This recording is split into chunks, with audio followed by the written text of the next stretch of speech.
warahmatullahi wabarakatuh. Waalaikumsalam warahmatullahi wabarakatuh. Selamat datang Bapak, Aduh. Ibu, rekan-rekan guru SD Negeri 27 Kinali dalam rangka diseminasi budaya positif oleh Siti Ajir SPD CGP Angkatan 9 dari SD Negeri 27 Kinali, Kecamatan Kinali, Kabupaten Pasaman Barat, Sumatera Barat. Nah, di sini saya ingin berbagi tentang budaya positif. Nah, modul ini dikembangkan oleh Andri Nur Cahyani SPD MS, Tia Sasiati Rajasa MSc, dan Dr. Murti Ayu Wijayanti MPD. Nah, di sini saya mau memberikan beberapa pertanyaan pemantik. Apakah rekan-rekan semua atau ibu kepala setuju atau tidak setuju? Yang pertama, hukuman dapat mendisiplinkan anak. Apakah rekan-rekan semuanya setuju? Setuju. Pemberian hukuman dengan hal positif seperti membaca atau membersihkan halaman sekolah dapat meningkatkan kedisiplinan anak. Yang ketiga, memberi penghargaan dapat meningkatkan motivasi belajar anak. Setuju. Nah, kita lihat positif dalam eksplorasi konsepnya apa saja. Disiplin positif dan nilai-nilai kebajikan universal, dan teori motivasi hukuman dan penghargaan restitusi. Ketiga, keyakinan kelak. Keempat, kebutuhan dasar manusia dan dunia berkualitas. Kelima, restitusi. 5, posisi kontrol. Yang keenam, restitusi segitiga restitusi. Nah, saya akan menjabarkan dulu apa itu disiplin positif dan nilai-nilai kebajikan universal. Nah, sekarang ini ada permainan. Bapak Ibu semuanya silakan berhadapan dengan temannya. Ini ada misalnya ada satu orang sebagai A, satu sebagai B. Nah, si A ini akan menggenggam kertas di tangannya. Nah, itu terserah. Yang si B akan berusaha membuka tangan temannya. Nah, apa setelah saudara atau rekan-rekan lakukan, apa yang terjadi? Apakah teman Anda bisa membuka tangan Anda atau tidak? Bisa. Bisa apa tidak? Ada yang bisa, ada yang tidak. Nah, ini dia teori kontrol atau ilustri kontrolnya. Satu, dari permainan genggam tangan tadi kita dapat menyimpulkan ilusi guru mengontrol murid. Nah, seperti itulah. Selama ini kita beranggapan bahwa kita sebagai guru dapat mengontrol sikap, perlakuan, dan tingkah laku anak kita. Nah, yang kedua ilusinya bahwa kritik dan membuat orang merasa bersalah dapat menguatkan karakter. Nah, ini anggapan bahwa kalau kita sudah memojokkan seseorang tersebut akan berubah karakternya. Dari teori kontrol. Yang ketiga, ilusi bahwa semua penguatan positif efektif dan bermanfaat. Sedangkan yang terakhir, ilusi bahwa orang dewasa memiliki hak untuk memaksa. Nah, ini dia yang sering terjadi. Kita lihat bahwa kita sebagai seorang guru memaksa anak kita bahwa A kata kita, anak itu harus mengatakan A. Kita tidak memberikan kesempatan kepada mereka untuk menyampaikan pendapatnya. Nah, dari sini kita lihat perubahan paradigma stimulus respon, teori kontrol atau teori pilihan. Nah, kita lihat stimulus respon. Kita mencoba mengubah orang agar berpandangan sama dengan kita. Nah, kalau teori kontrolnya, kita berusaha memahami bagaimana pandangan orang itu. Bukan memaksakan pandangan kita, tetapi kita memberikan, kita melihat bagaimana pandangan mereka terhadap pandangan kita yang berbeda. Perilaku buruk dilihat sebagai satu kesalahan. Nah, kalau teori kontrol dia mengatakan semua perilaku itu memiliki tujuan. Nah, kalau kita melihat anak kita berbuat atau berkelakuan tidak sesuai dengan aturan, tentu itu ada alasan mengapa anak kita seperti itu. Yang ketiga, orang lain bisa mengontrol saya. manusia tadi dalam permainan yang barusan kita terapkan itu hanya kalau dalam teori kontrol hanya diri kita sendiri yang bisa mengontrol kita. Tidak bisa orang lain mengontrol. Tangan kita itu akan terbuka jika kita sendiri yang mau membuka. Selagi kita tidak membuka, maka teman kita tadi tidak akan bisa membuka tangan kita.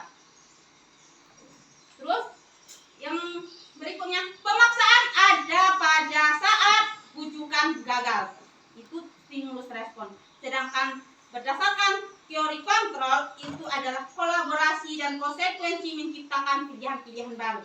Nah, kalau dia sudah gagal, dia akan mengetahui bahwa pilihan ini kalau dikerjakan ini akibatnya konsekuensinya ini. Dan berikutnya, model berpikir menang atau kalah. Nah, model berpikir menang atau kalah. Di sini ada disiplin positif atau teori kontrol. Ini dikembangkan oleh William Glasser. Nah, Bapak Ibu, rekan-rekan bisa melihat itu di layarnya. Sini ada Anda tidak bisa mengontrol orang lain, hanya Anda yang bisa. Di sini mengatakan bahwa kita tidak bisa mengontrol orang lain. Selama ini yang kita terapkan ke anak kita itu berarti anggapan kita salah, bahwa kita yang harus bisa mengontrol anak. Tetapi anak itu sebenarnya tidak kita yang bisa mengontrolnya. Tetapi anak kita itu memberikan kesempatannya kepada kita agar kita bisa mengontrol dia. Itu yang terjadi selama ini. Terus, semua perilaku memiliki tujuan. Nah, jika seseorang atau anak kita melakukan sesuatu, tentu ada tujuannya ya Bapak Ibu ya. Nah, kita tidak bisa menjudge dia langsung, kamu nakal, kamu ini, tidak bisa. Tetapi kita harus cari dulu apa penyebab anak itu melakukannya, apa tujuannya melakukan hal tersebut. Yang ketiganya itu adalah model berperilaku menang, dan kolaborasi dan konsensus menciptakan pilihan-pilihan baru. Dan yang keempat itu adalah realitas kebutuhan kita berbeda. Kita berusaha memahami pandangan orang lain tentang dunia. Setiap orang memiliki gambaran yang berbeda.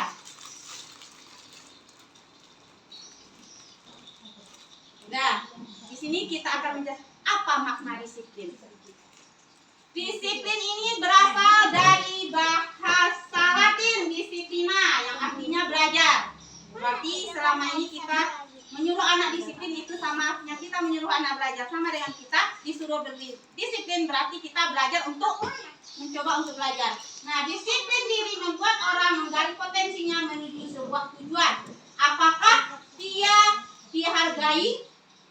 Nah, namun dalam budaya kita makna kata disiplin telah berubah menjadi sesuatu yang dilakukan seseorang pada orang lain untuk mendapatkan kepatuhan. Kecenderungan umum adalah menghubungkan kata disiplin dengan ketidaknyamanan, bukan dengan apa yang kita hargai atau mencapai sesuatu tujuan yang mulia.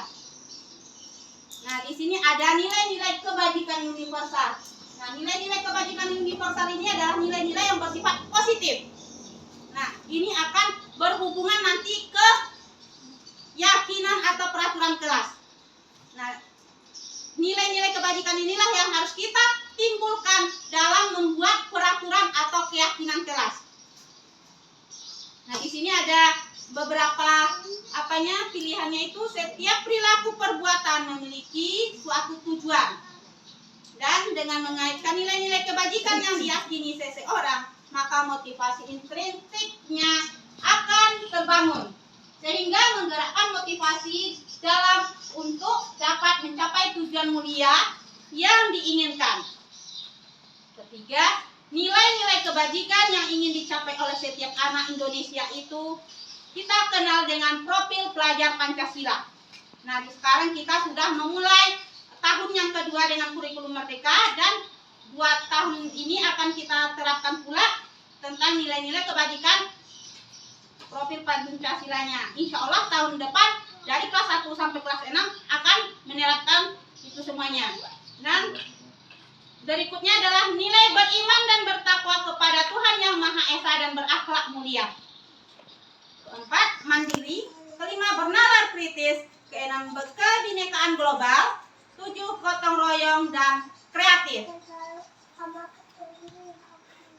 Teori motivasi perilaku manusia. Nah, biasanya kita mengenal motivasi itu ada dua.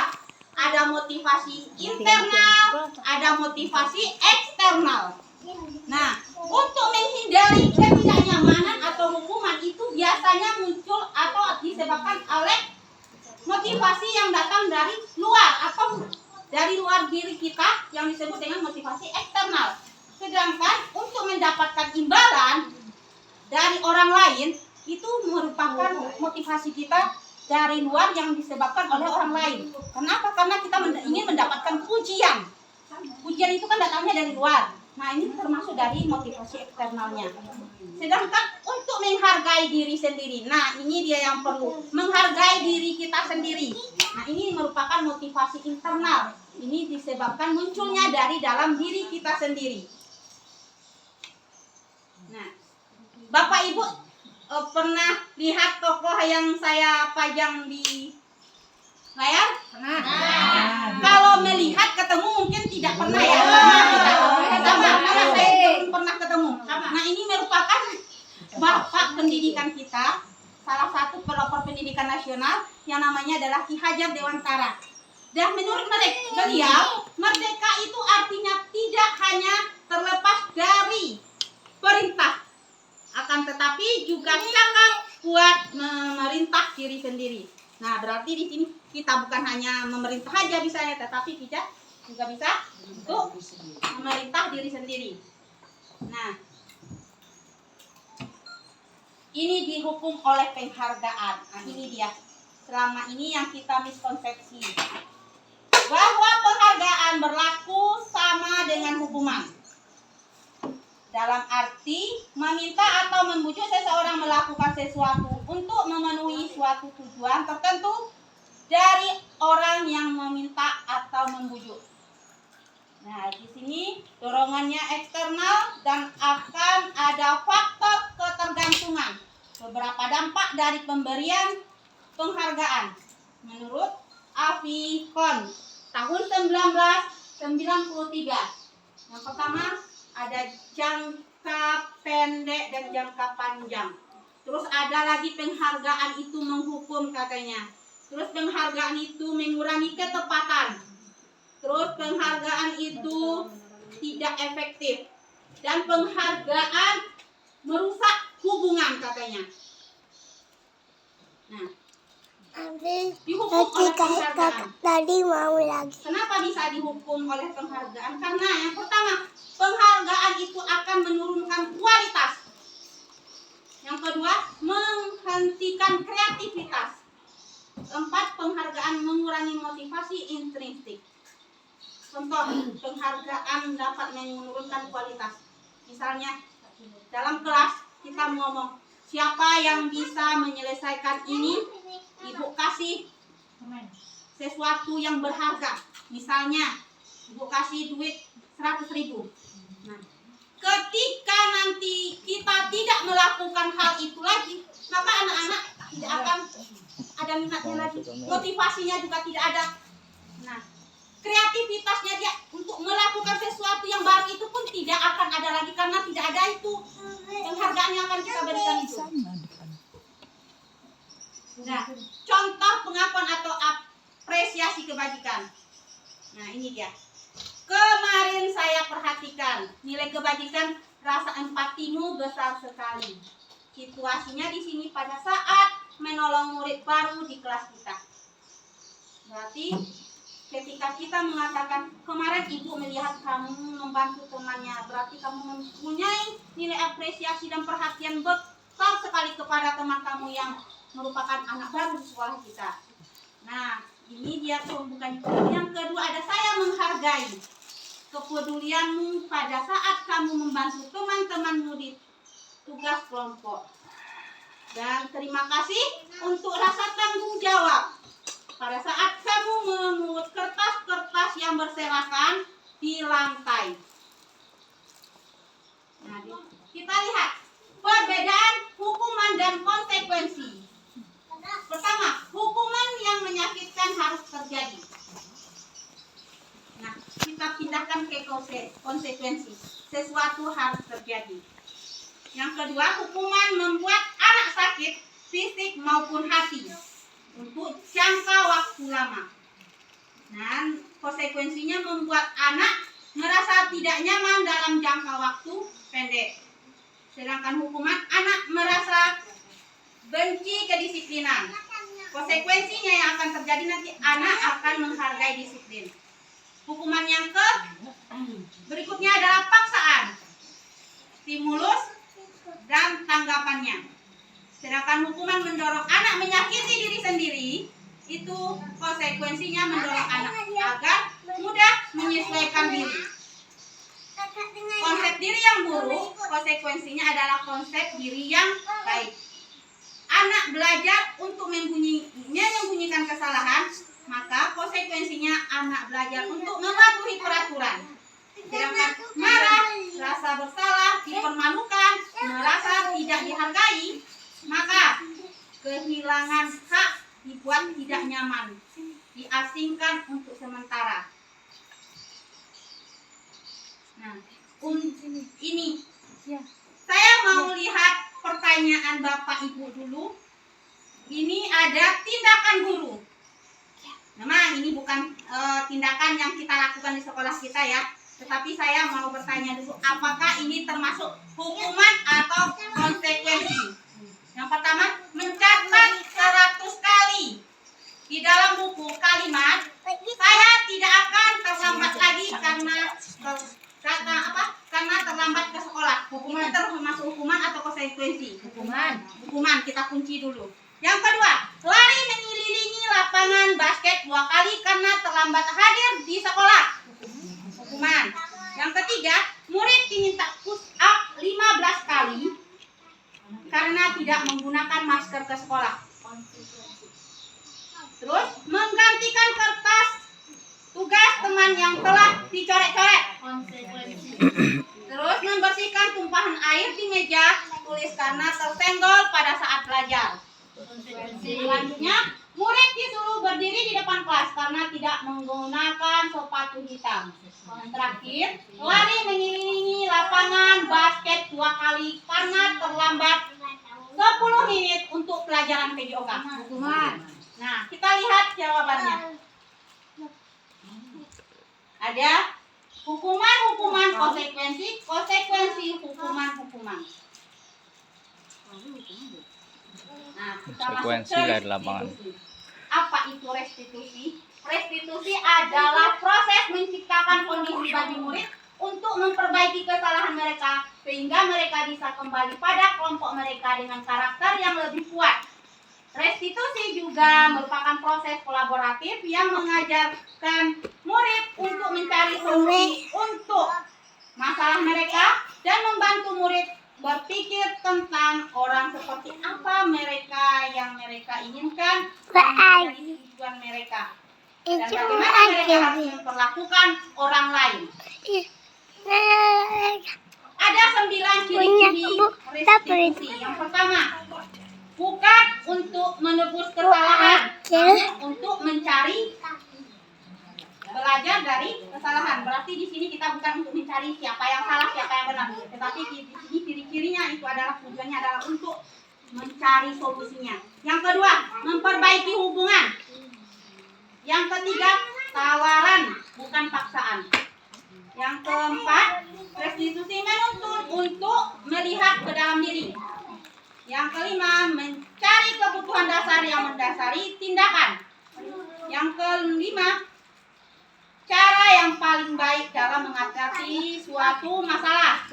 Yang keempat, fokus pada karakter, bukan tindakan. Yang ke-8, fokus pada solusi, bukan masalah. Dan yang terakhir, mengembalikan murid yang berbuat salah pada kelompoknya. Nah, di sini berarti anak itu tidak merasa salah, tidak merasa tersaingi kalau sudah kita cari dengan pemecahan masalahnya dengan menggunakan restitusi. Nah, kita masuk keyakinan kelas. Sekarang, mengapa tidak peraturan kelas saja? Kenapa harus keyakinan kelas? Nah, untuk mendukung motivasi intrinsik, kembali ke nilai-nilai atau keyakinan-keyakinan lebih menggerakkan seseorang dibandingkan mengikuti serangkaian peraturan-peraturan. Nah, itulah mengapa seharusnya keyakinan kelas yang ditulis bukan peraturan kelas. Karena kalau keyakinan kelas itu kita akan menimbulkan di sana nilai-nilai kebajikan universalnya. Nah, bagaimana caranya? Nanti kita lihat. Nah, kita lihat ada peraturan kelas. Peraturan kelas ini sudah kita buat, kita bentuk lagi menjadi kesepakatan kelas. Setelah itu kita pilah-pilah terus, kita lihat lagi nilai kebajikan universalnya, maka akan terbentuk menjadi keyakinan kelas.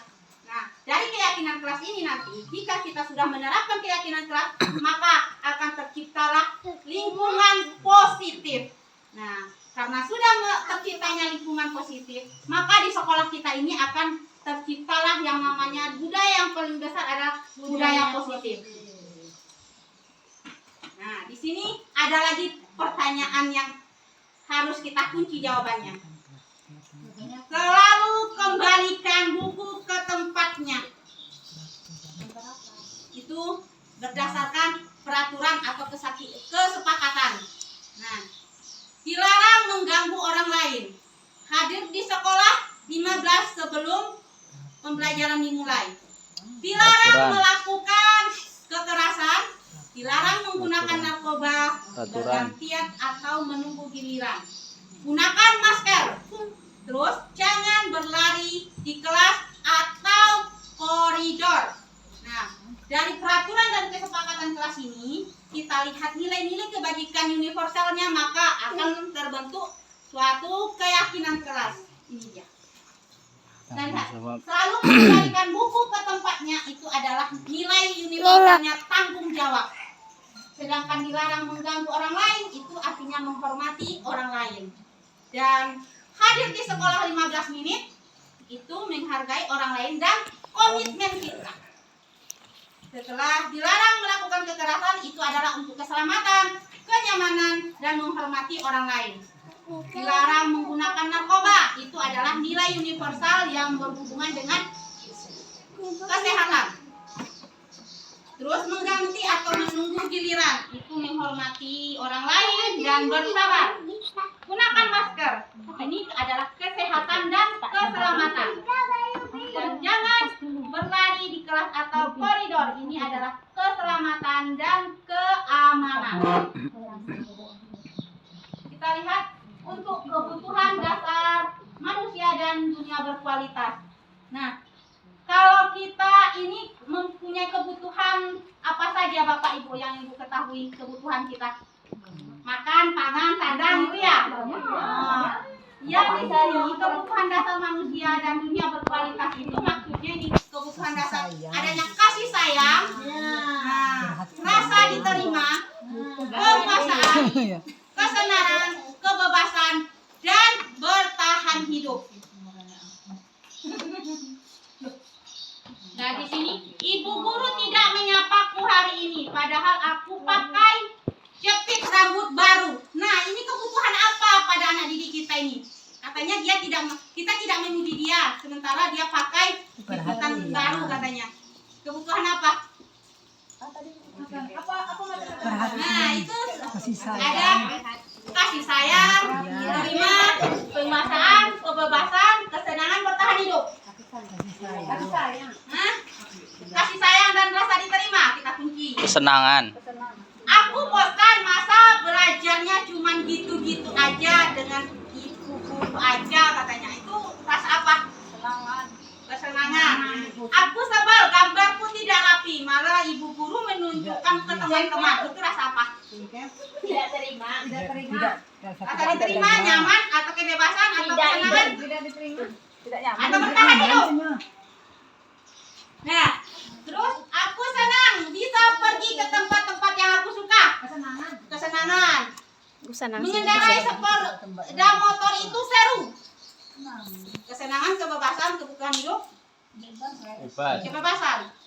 Ibu guru bilang, aku tidak boleh bersenandung sewaktu mengerjakan tugas. Katanya kelas harus tenang, tidak ada suara. Kan gak seru jadinya? Tuh rasa apa? Kebebasan. Kita lihat. Senang. Satu, kasih sayang, kebebasan, penguasaan. Nah, kesenangan.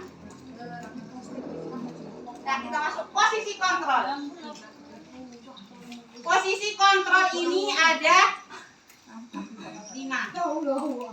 Ada penghukum, pembuat orang merasa bersalah, teman, pemantau, dan manajer.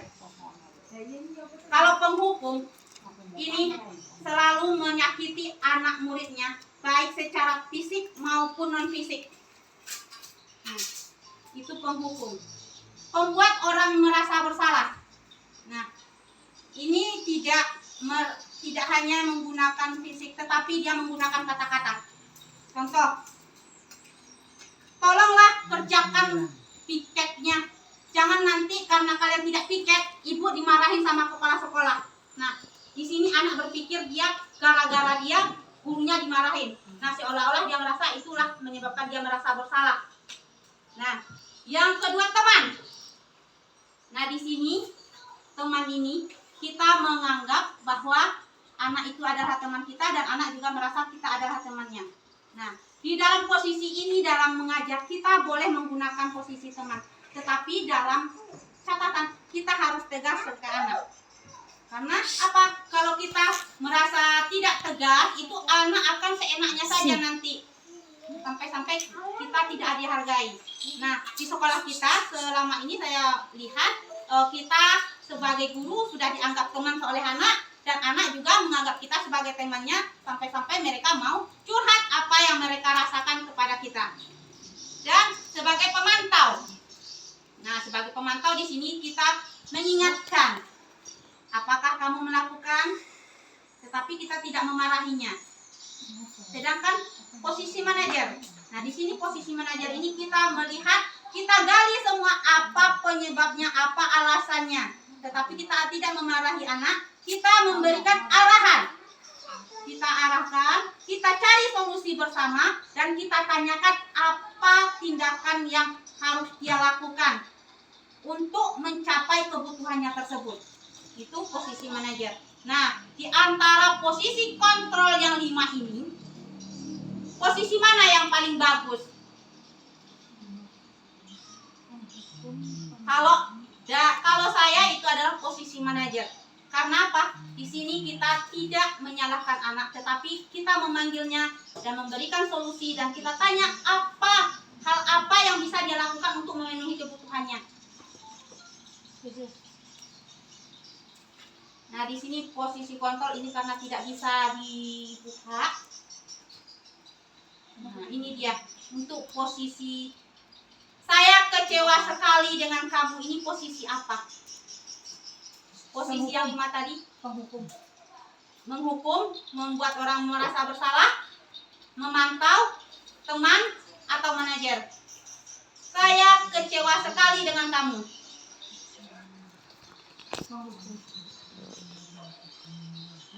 Ini terus aku tidak pernah benar melakukannya. Ayo lakukan demi ibu atau bapak. Apakah kamu mau mendapatkan stiker bintang hari ini? Bagaimana kamu bisa menyelesaikan masalah ini? Kamu selalu paling terakhir. Nah, jangan sampai ada lagi kata-kata yang tidak mengenakan keluar. Nah, ini dia. Yang pertama, saya kecewa sekali dengan kamu, itu merupakan membuat seorang lain merasa bersalah. Sedangkan kamu tidak pernah melakukan itu, penghukum. Dan apakah kamu mau mendapatkan stiker? Itu adalah posisi pemantau. Bagaimana kamu bisa melakukan atau bisa menyelesaikan masalah ini adalah posisi kontrol manajer. Sedang kamu selalu yang terakhir. Itu adalah penghukum. Dah. Segitiga restitusi. Nah, segitiga restitusi ini adalah salah satu cara atau langkah yang kita gunakan untuk menyelesaikan suatu masalah yang terjadi pada anak. Nah, di sini segitiga restitusi itu berarti dia mempunyai 3 sisi. Nah, 3 sisi inilah yang harus kita lalui. Yang pertama itu sisinya yang menstabilkan identitas. Nah, di sini kita memberikan dulu siapa yang pernah melakukan kesalahan. Terus kita bilang kamu bukan satu-satunya orang yang pernah melakukan kesalahan. Yang kedua, validasi kebutuhan. Nah, di sini kita bertanya apa penyebab anak itu melakukan hal tersebut atau melakukan kesalahan tersebut. Nah, di sini dia validasi kebutuhan. Dan di sisi terakhir itu adalah menanyakan keyakinan. Nah, kita di dalam kelas sudah mempunyai keyakinan kelas. Nah, setelah kita menstabilkan identitas, kita validasi kebutuhannya. Nah, kita tanyakan kepada anak apa nilai yang belum dia penuhi dari keyakinan yang telah kita buat. Nah, setelah dia memberitahu apa nilai yang belum dia penuhi, maka di langkah kita berikutnya adalah kita tanyakan bagaimana kamu ke depannya, apa langkah kamu ke depannya agar tidak terulang lagi kesalahan yang sama. Nah, di sini dia ini menstabilkan identitas itu membuat anak yang merasa gagal karena berbuat salah menjadi positif terhadap dirinya. Nah, dari dia dianggap berbuat salah, melakukan kesalahan karena kita sudah menstabilkan identitasnya, maka anak itu tidak akan merasa nanti gagal. Berarti masih ada kesempatan untuk melakukan perubahan ke arah yang lebih baik. Nah, di sini kata-kata yang bisa kita gunakan itu ada berbuat salah itu hal yang manusiawi. Yang pertama, pilihan yang kedua, tidak ada manusia yang sempurna. Yang ketiga, bapak atau ibu juga pernah berbuat salah. Terus, kita akan menyelesaikan permasalahan ini. Selanjutnya, bapak ibu tidak tertarik untuk mencari tahu siapa yang benar, siapa yang salah.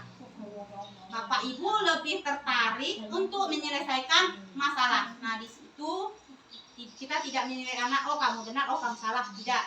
Yang terakhir itu kamu menyalahkan dirimu sendiri terus menerus. Apakah kamu bersiap baik pada dirimu sendiri? Nah, kalau validasi kebutuhan, di sini membantu murid mengenali basic need atau kebutuhan dasar yang ingin dipenuhinya ketika melalui kesalahan tersebut. Pada dasarnya, setiap tindakan manusia tujuannya adalah memenuhi kebutuhan dasarnya. Nah, di sini ada beberapa contoh kalimat yang digunakan, yaitu 1. Kamu bisa saja melakukan hal yang lebih buruk, tapi kamu tidak melakukannya, kan? Nah, yang kedua, kamu pasti punya alasan mengapa melakukannya. Ketiga, apa yang penting bagi kamu? Keempat, kamu boleh tetap berusaha menjaga sikap itu, tapi tambahkan sikap yang lain, yang baru. Terus, maukah kamu belajar cara lain untuk mendapat apa yang kamu butuhkan tanpa harus memukul? Apakah kamu bisa melakukan dengan baik untuk besoknya lagi? Nah, pada sisi yang ketiga menanyakan keyakinan. Ya, artinya di sini anak melihat kesalahannya dihubungkan dengan normal sosial dan nilai-nilai yang mendasari manusia berinteraksi dengan orang lain. Ini ada beberapa kata yang bisa digunakan. Apa nilai yang kita percaya di kelas, di sekolah? Nah, ini apa nilai-nilai universal yang telah kita sepakati? Terus, kelas yang ideal itu seperti apa? Kamu ingin jadi anak seperti apa? Dan apa yang kamu rasakan ketika kamu melakukan itu? Kamu mau atau ingin jadi orang yang seperti apa? Nah, intervensi. Intervensi ini bisa membantu siswa kembali ke tujuan semula. dengan cukup singkat dan dengan cara non-konfrontatif. Pertanyaan-pertanyaan yang diajukan biasanya dikemukakan oleh seorang pemantau atau manajer. Contoh, apakah kamu ingin berbuat lebih baik?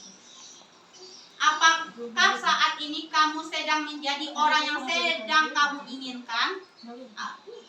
Terus, apakah kamu bisa mengubah kegiatan atau perilaku kamu saat ini menjadi sikap yang lebih membantu? Selanjutnya, apakah wajar membuat kesalahan? Bisakah kita memperbaikinya? Pertanyaan berikutnya, apa yang kamu lakukan saat ini sesuai? Kapan kamu siap untuk memulai?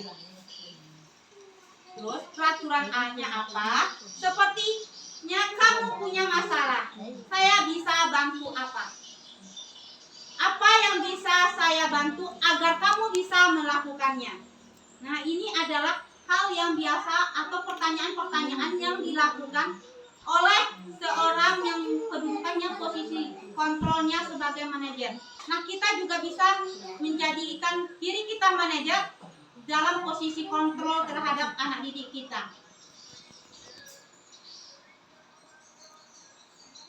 Nah, contoh pengalaman dan praktik baik yang saya lakukan di kelas ini menyusun keyakinan kelas. Yang pertama, saya menjelaskan dulu kepada anak tentang keyakinan kelas. Pernah anak itu protes, "Bu, bukannya di awal semester kemarin kita sudah membentuk peraturan kelas?" Iya, memang di awal semester kemarin kami sudah membentuk peraturan kelas. Nah, ternyata peraturan kelas itu adalah hal yang masih paling kecil. Nah, di sini saya menjelaskan kepada anak, kita akan melihat nilai-nilai kebajikan universal apa yang terdapat dalam peraturan kelas kita tersebut. Nah, disinilah kami mulai menentukan nilai-nilai kebajikan yang terkandung dalam peraturan kelas yang akan kami bentuk menjadi keyakinan kelas. Nah, yang kedua, itu menuliskan kesepakatan kelas dan keyakinan kelas pada kertas stick note. Nah, sebenarnya sebelum dokumentasi atau foto ini, itu ada pemberian stick note-nya dulu. Stick note-nya di sini kertas warna-warni. Nah, itu yang ditempel langsung ke dinding nanti. Nah, di sini ada 2 sampel saja yang saya ambil ketika anak menuliskannya di kertas stick note. Dan yang ini adalah menempelkan kesepakatan kelas dan keyakinan kelas yang telah dibuat pada kertas kurang tanda atau kertas stick note tadi. Nah, di sini anak disuruh menempelkan.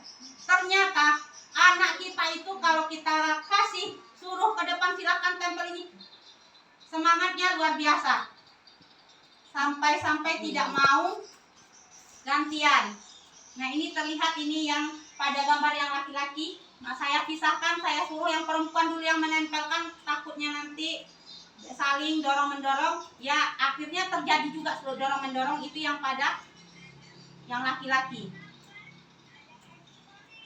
Yang keempat, pembahasan akhir terhadap kesepakatan dan keyakinan kelas yang telah diusulkan. Nah, di sini dari kesepakatan yang telah kami tentukan itu, yang telah kami putuskan bersama, nah saya meminta anak untuk menuliskan mana rasanya yang harus kita buat menjadi keyakinan kelas.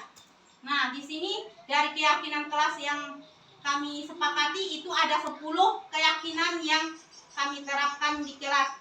Semoga saja itu keyakinan kelasnya bisa diterapkan dan berangsur-angsur terpenuhi. Contoh penerapan segitiga restitusi. Bapak Ibu boleh melihat.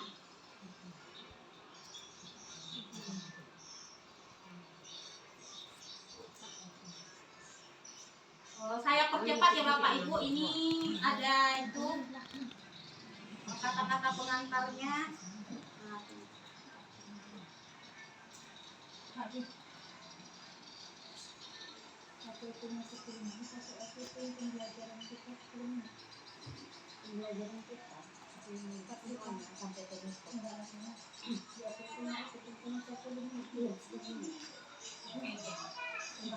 Ini ada menstabilkan identitas.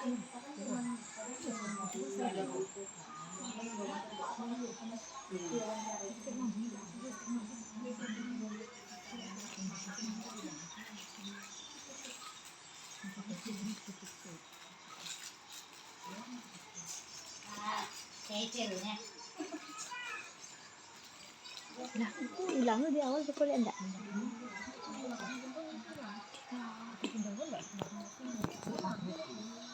Iki di pos.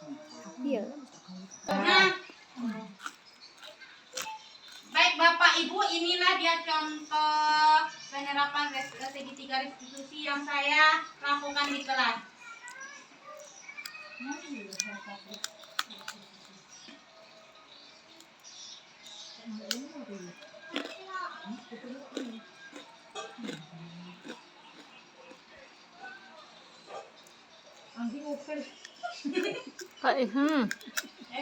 Untuk panganan aku mau nyekten ngegon wet.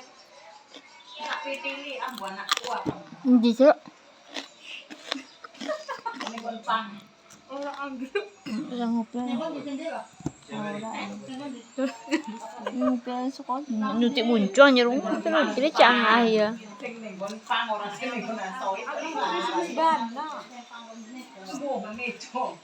Tekmu. Enggak ada ke sana. Oh, yo wes. Nih masalah sih tinggal berarti kok emang kari. Oh, salah enggak ukut kalau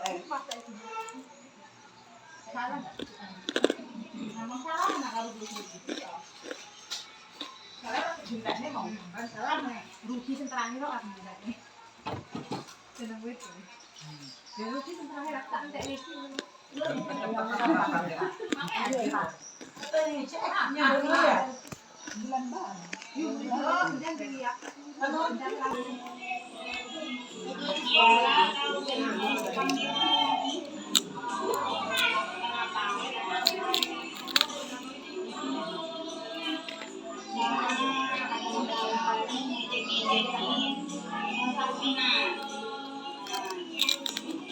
Bagaimana perasaannya dari ngejek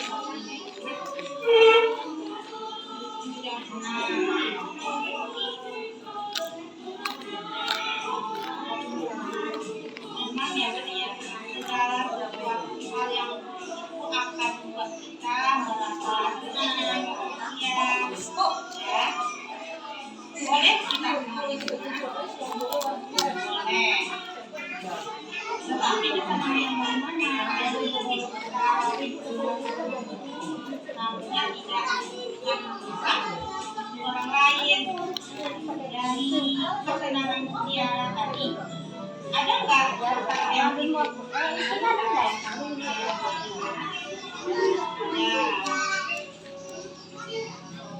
masalahnya apa? Dia akan bisa jadi nanti karena sekali yang berapa ini masalahnya ya. Mutiara kita itu boleh menimbulkan masalah. Ansur, Pak. Mengejek dan menertawakan teman ibu. Ibunya udah masalah yang dan hal ini terjadi karena kita manusia ini tidak ada yang sempurna. Mutiara kita tidak punya keyakinan keras yang kita sepakati dan kita rasakan sempurna. Jadi mutiara dari teman. Adakah keyakinan keras yang belum mutiara jalankan? Keyakinan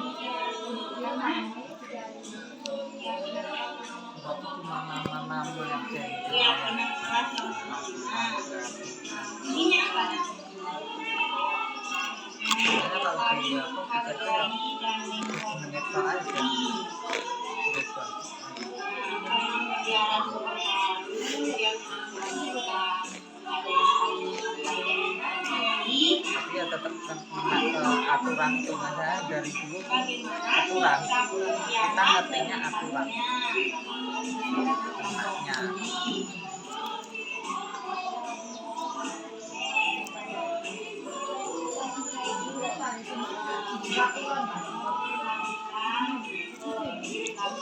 lebih baik lagi yang melakukan jaminan berlaku kita lagi ya sama-sama melakukan agar mempersiapkan kegiatan kita. Oke, nah ada tidak lagi keyakinan dalam rangka berziarah dari kami? Ada apa? Iya, paham. Kalau ada di mutiara, kami sana nggak pernah ya. Mutiara tahu ya salahnya ya. Kalau mutiara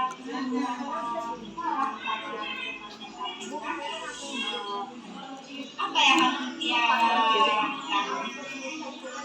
Sama. Mau tidak mutiara sama apa?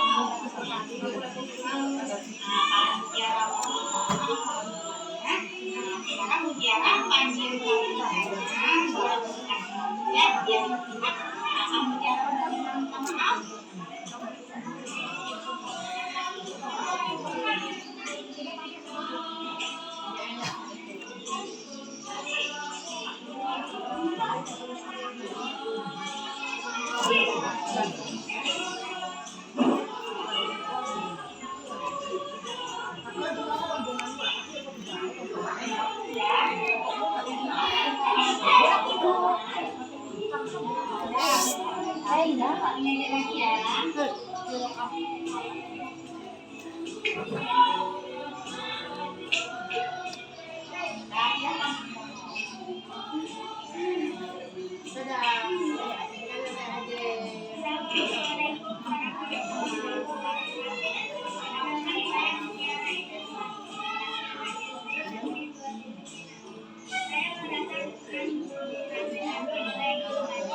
Nah, itu kasus yang pertama. Ini ada lagi kasus yang kedua, Bapak Ibu.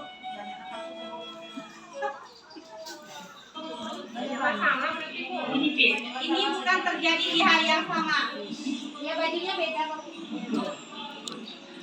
Tahu kenapa itu bukan dibagi keempat? Jadi asalnya rekam cewek.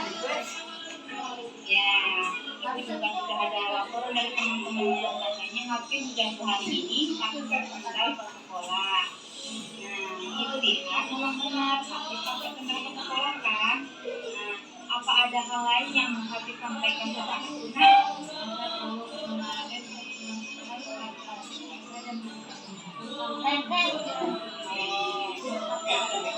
Harusnya Hafiz bangga betul. Pak baca aja Pak Awi bisa Pak. Jadi boleh sekolahnya kira-kira apakah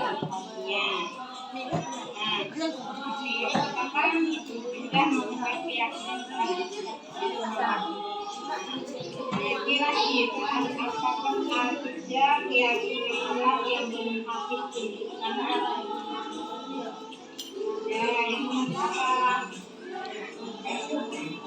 ini apa?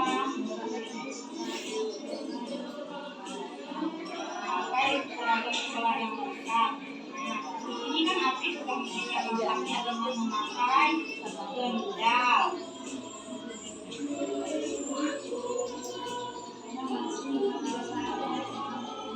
Ada yang berarti merasa kurang nyaman memakai sendal. Ya.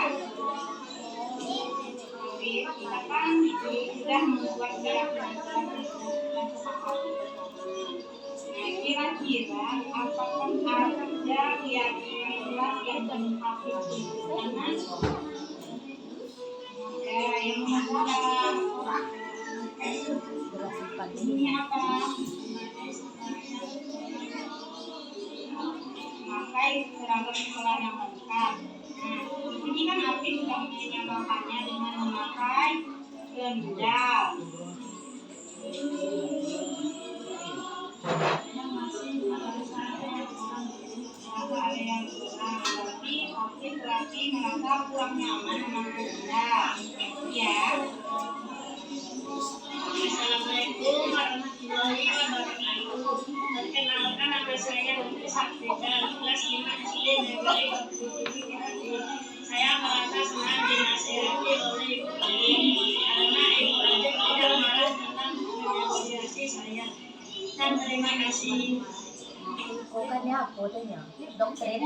itulah contoh penerapan PPT restitusi yang saya terapkan jika mau memecahkan masalah di kelas. Nah, Bapak Ibu, azan.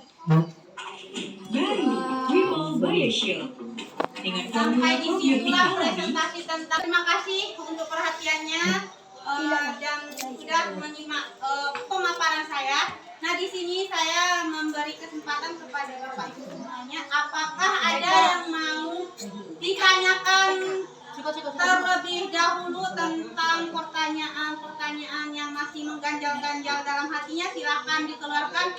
Di sini kita akan berusaha menjelaskan sebisa mungkin. Pertanyaan silahkan kepada Ibu Dila Fadila.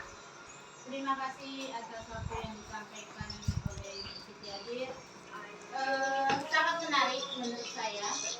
Dari pemaparan Ibu Adir, saya tertarik untuk menerapkan sertifikat restitusi. Tapi saya mau penjelasannya kembali. Bagaimana penerapan segitiga restitusi tersebut yang saudara lakukan? Nggak mau. Baik, Ibu Dila Fadila. Di sini saya akan mengulas kembali bagaimana penerapan proses penerapan segitiga restitusi tersebut. Nah, dalam penerapan segitiga restitusi ini kan ada 3 sisi yang harus kita jalankan. Yang pertama ada menstabilkan identitas. Nah, menstabilkan identitas di sini kita memulai pertanyaan kita dengan lembut ke amat. Contoh, ada satu orang siswa saya, dia misalnya ini mengambil pensil temannya ketika belajar. Nah, temannya tuh melapor ke saya. Nah, di sini kita seharusnya jangan di depan temannya kita menasehatinya. Biar apa? Biar nanti anak itu tidak merasa rendah dirinya, merasa tidak malu dia kalau dia itu salah. Jadi kita panggil dia, cukup bicara 4 mata saja. Nah, yang pertama kita menstabilkan identitas. Kita panggil dia, kita bawa duduk dekat kita, lihat dulu situasi atau kondisinya, apakah dia sudah benar-benar nyaman atau belum.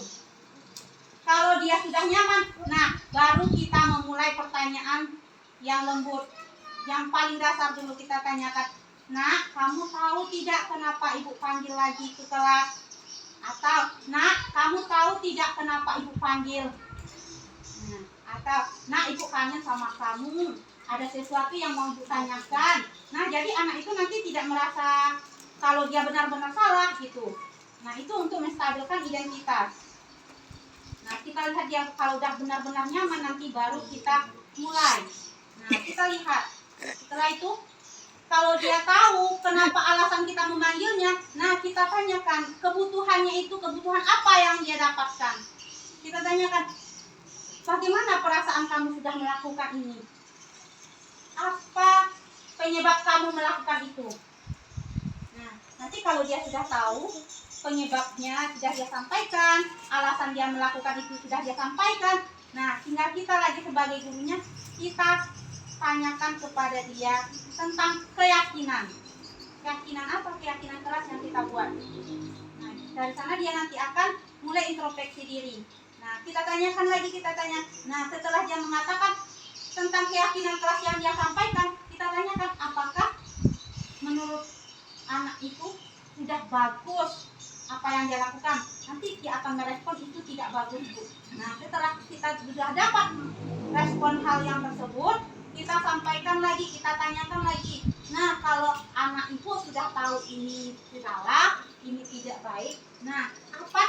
anak ibu ke depannya lagi. Nah, nanti dia akan merespon, mungkin jawabannya saya akan melakukan hal yang lebih baik lagi Bu, atau saya tidak akan mengambil barang teman lagi Bu, atau kalau saya butuh sesuatu punya teman Bu, saya akan meminjamnya terlebih dahulu. Nah, bisa jadi respon anak itu seperti itu. Nah, itu dia. Nah, kedepannya dari apa yang kita lakukan, anak kita tidak akan merasa dia kita salahkan, tetapi kita akan memberikan arahan kepada anak sehingga dia berani melakukan apa yang telah dia lakukan dan bertanggung jawab terhadap apa yang telah dia buat. Seperti itu Ibu Dila, yang kalau ilmu yang saya dapatkan selama pendidikan kemarin, cara menerapkan segitiga restitusinya. Terima kasih sudah jelas. Terima kasih juga kepada Ibu Dila sudah memberikan pertanyaan. Apakah ada lagi pertanyaan dari Bapak Ibu yang lain? Apakah masih ada? Tidak ada? Kalau tidak ada, saya rasa saya cukupkan sampai di sini presentasinya tentang berbagi budaya positif ini. Tetapi saya minta maaf terlebih dahulu kepada Bapak dan Ibu semuanya telah menyita waktunya, dan terima kasih untuk perhatiannya dan motivasinya untuk saya selama saya melakukan pendidikan ini. Assalamualaikum warahmatullahi wabarakatuh. Waalaikumsalam warahmatullahi wabarakatuh.